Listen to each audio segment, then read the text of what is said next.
নমস্কার বন্ধুরা, আমি অনুশ্রী আমার এক্সপ্লোরার অনুশ্রীতে নিয়ে চলে এসেছি নতুন একটা ভিডিও। তো আজ আলোচনা করব কি সেটা বিষয়ে আশা করি আপনারা বুঝতেই পেরেছেন থাম্বনেল আর টাইটেল দেখে।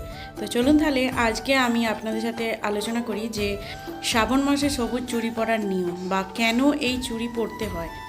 তো কথিত আছে যে শ্রাবণ মাসে কোনো এক সময় মাতা পার্বতী খুবই রাগ করেছিলেন।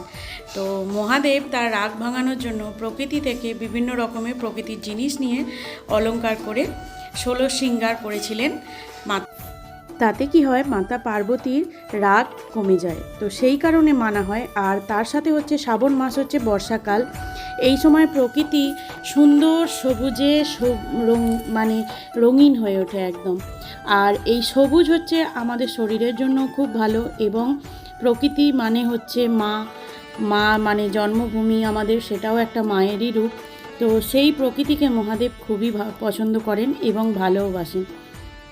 তো সেই কারণে বলা হয় যেমন সবুজ জিনিস আমাদের শরীরের পক্ষেও খুব একটা ভালো জিনিস, যেমন সবুজ সবজি বলুন, যে কোনো জিনিসের ক্ষেত্রে। তাই আর কি মহাদেব এই শ্রাবণ মাসের যে 16 শৃঙ্গার করেছিলেন সেটা কিন্তু সেই প্রকৃতির জিনিস দিয়েই শৃঙ্গার করেছিলেন। তাই মানা হয় যে এই সময় সবুজ যে কোনো জিনিস, মানে যেমন বস্ত্র হোক বা অলংকার হোক বা যে কোনো জিনিস, যদি আপনার প্রিয়জন মানে আপনার স্বামী বা আপনার প্রেমিক যদি আপনাকে সেটা উপহার হিসেবে দেন, তো সেটা সম্পর্ককে অটুট রাখার জন্য মানা হয়। তো এই কারণে শ্রাবণ মাসে সবুজ জিনিস পরা, যে কোনো শাড়ি হোক বা যে কোনো বস্ত্র, যে কোনো অলংকার, সেটা যদি আপনারা পরতে পারেন সেটা খুব ভালো জিনিস, সেটা আপনাদের সম্পর্কের ক্ষেত্রেও। আর সবুজ জিনিস যেমন সবুজ প্রকৃতি, সেটা তো আমাদের জন্য খুবই খুবই প্রয়োজনীয়। যেমন এখন তো গাছ লাগানোটা প্রচুর প্রয়োজন, যে হারে উষ্ণায়ন বাড়ছে সেই কারণে। আর সবুজ যেমন সবুজ খাবার বলতে সবুজ সবজি, যেটা আমাদের শরীরের পক্ষেও খুব প্রয়োজন। আর এই বর্ষাকালে প্রকৃতির রূপের তো কোনো কথাই বলার নেই, যেটা হচ্ছে প্রকৃতির সমস্ত জিনিস, যেমন গাছপালা পশু পাখি বলুন, এই বর্ষায় কিন্তু তারা খুবই আনন্দ পায়। তাই আমার তো মনে হয় বর্ষাকালটা হচ্ছে আমাদের সমস্ত ঋতুর সবথেকে শ্রেষ্ঠ। কারণ এই সময় প্রকৃতির যে রূপ দেখতে পাওয়া যায় সেটা কোনো সময় দেখতে পাওয়া যায় না। তাই আজকে আমি আপনাদের সাথে এই কথাগুলো শেয়ার করলাম যে কেনই শ্রাবণ মাসে সবুজ চুড়ি পরবেন বা সবুজ চুড়ি পরার চল কেন। আশা করি আপনাদের ভিডিওটা ভালো লেগেছে। শুধুমাত্র যে সবুজ কালারের চুড়ি পরতে হবে তার কোনো মানে নেই। সবুজ কালারের যে কোনো জিনিস অঙ্গে ধারণ করলেই সেটাই ভালো। এটা একটা কালার থেরাপি হিসেবে খুবই ভালো।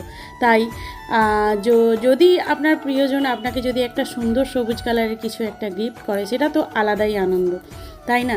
তাই কমেন্টে সবাই কিন্তু লিখুন হর হর মহাদেব, কারণ মহাদেবের থেকেই এই প্রথাটা সৃষ্টি হয়েছে। তো আমিও আজ এই 2 বছর হলো সবুজ কালারের চুড়ি পরছি। আমি জানতাম না এর নিয়ম বা এটা কি, তো এখন যেহেতু জানলাম সেহেতু আপনাদের সাথেও শেয়ার করলাম। আশা করি আপনাদের ভিডিওটা খুবই ভালো লেগেছে। ভালো লেগে থাকলে যেটা করবেন সেটা হচ্ছে লাইক করবেন, কমেন্ট করবেন, আর চ্যানেলটিতে নতুন হলে সাবস্ক্রাইব করে দেবেন। অবশ্যই ভালো লেগে থাকলে সবার সাথে শেয়ার করবেন। এই মহাদেবের এই শ্রাবণ মাসে সবুজ চুড়ি পরার তথ্যটা যদি আপনাদের ভালো লেগে থাকে, অবশ্যই ভালো লাগা নিয়ে আজকের এই ভিডিওর কমেন্টে লিখবেন যে হর হর মহাদেব। কারণ মহাদেবের জন্যই মাতা পার্বতীর রাগ কম হয়েছিল, তিনি প্রকৃতির জিনিস নিয়ে 16 শৃঙ্গার করেছিলেন। তাই সবাইকেই বলবো, সমস্ত মহিলাদের সবুজ চুড়ি পরুন, সবুজ বস্ত্র বা সবুজ যে কোনো জিনিস এই মাসটাতে নিজের অঙ্গে ধারণ করে রাখুন। চলুন তাহলে আজকের ভিডিও এখানেই শেষ করলাম। আশা করি আপনাদের এই তথ্যটা কাজে লাগবে, আপনারা এই তথ্যটা কাজে লাগানোর চেষ্টা করবেন। আর এই শ্রাবণ মাসের শ্রাবণ মাস হলো শিবের জন্ম মাস মহাদেবের।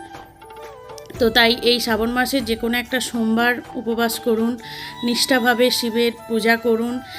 আর শিবের অপর নাম কিন্তু আশুতোষ, যিনি অল্পেতেই সন্তুষ্ট হন, তাই ওনার নাম আশুতোষ।